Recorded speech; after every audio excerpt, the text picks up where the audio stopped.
All right. Good morning, everybody. Post sunrise here in San Diego. So I'm going to plan my Wednesday with you all. Oh, here we go. Now it's working. Perfect. Okay. So starting from scratch for today, I'm going to log my sleep that just happened. You might remember I like using the moon, kind of help me think about the big outside. And then, as per usual, start waking up and thinking about the day ahead. And then, as soon as the girls get up, I'm on dad duty pretty much until now. Drinking my first cup of Joe. So, I don't know if you can see that, but I'll go ahead and log that on here now. And pretty much starting work. This counts as my work because I'm now kind of broadcasting to get the word out. And turns out editing actually takes a little bit if there's stuff in here that I don't like or just needs to be clipped. That takes at least 15 minutes, and that's optimistic. But I do have a meeting at 11 today, and that's an important one. So let me log that on here. Boom. And so pretty much right after this, I go down into deep work. I like using Con. Here's another one that I like. And then maybe I get a little bit of a stretch before the call. So I'll slot that in there. Okay. And then post that call, I know I want to get outside, go for a run. So I'm just going to log that. That comes before my recommended peak fitness window, but I'm not too worried about that. It's close enough. And I know that usually coming off these meetings, I just want to get outside, clear my head.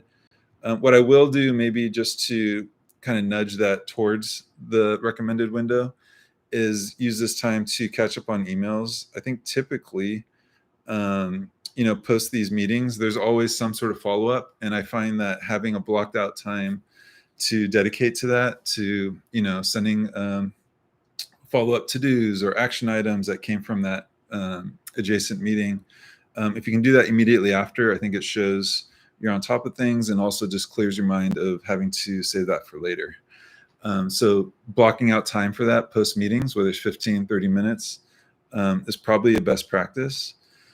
I know after I come back from the run, usually I go straight to the shower, and then I'm hungry. So let me go ahead and I have a protein shake in the fridge. That's probably what I'll use for lunch.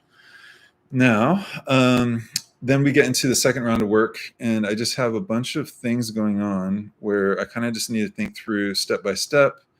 But I do need to go to FedEx to manage some of them. So what I'm thinking is usually post like run or exercise, I do like to go outside and do things if I have to. So maybe this is where that comes in. I'll actually shrink my protein shake because I can do that kind of on the go. Put it in a cup with a lid and take it with me on my trip to FedEx where I have to take care of a few things. And then I might just work from a coffee shop actually nearby the FedEx. So I'll give myself some additional transition time to get there. There is a habit, especially when starting out with Owaves, to kind of over incrementalize the day and have like a bunch of 15-minute slots. You can see here, instead of adding like some sort of transition period where I might walk or find the coffee shop, all I did was really extend that FedEx window. I think it keeps things cleaner. It gives you more wiggle room for transition. Some people might benefit from, having a timer or an indication to go ahead and switch, let's say in this case from FedEx to the coffee shop. But if I'm looking at my watch or I know that, there's some flexibility there and I have that wiggle room to shift. All right. So I usually try to do a hard stop at 6 p.m. Yesterday, I went over, I don't know if you saw my TikTok. I doubt it, but it was there around 7 when I wrapped up. Sometimes, obviously, things leak over. But as much as possible, I want to be done by 6. And that by that time, my family's here, my kids, and they want to eat, as do I. And then we have our family time, which I like to use the home to represent that. And then read, usually with the kids. Sometimes they want to watch a show, but and if they do, then I might read on my own. But obviously, ideally, they're not watching shows on the way to sleep, and we're reading together, which happens most of the time.